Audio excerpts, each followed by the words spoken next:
ក្នុងខែតុលាជីវ៉ាថាចាំបងនាំគ្នាវិជ្ជនំទៅភ្ជុំឯស្រុករួមគ្នាអីលើពេលនេះដល់ភ្ជុំហើយណាពុំងាហេតុម្ដេចស្រីភ្លេចវេលាឲ្យបងរងចាំរូបថ្ងៃមួយថ្ងៃពីរជីវីអូនមិនឃើញមកក៏តាមរកជំរកតែស្រីស្នាក់នៅតែមិនឃើញស្រួលគេប្រាប់ថាអូនចេញទៅ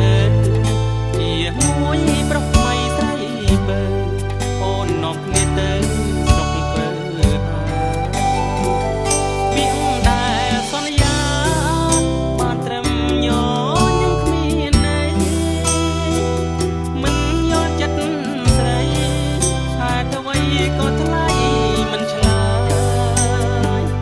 ឲ្យរៀមបានដឹងប្រលឹងមានថ្មីទៀតហើយមិនគួរស្រីធ្វើប្រងើយនៅកន្តើយឲ្យបងខកប្រាណ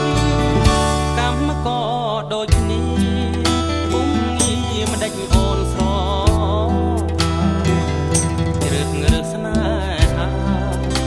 សង្សារតែអ្នកមានឡានបងភ្លេចរូបបងធ្លាប់សងសបត់ស្បែករួមប្រាណស្នេហ៍យើងធ្លាប់តែសុខសាពេលនេះកល្យានអូនបានបងភ្លេច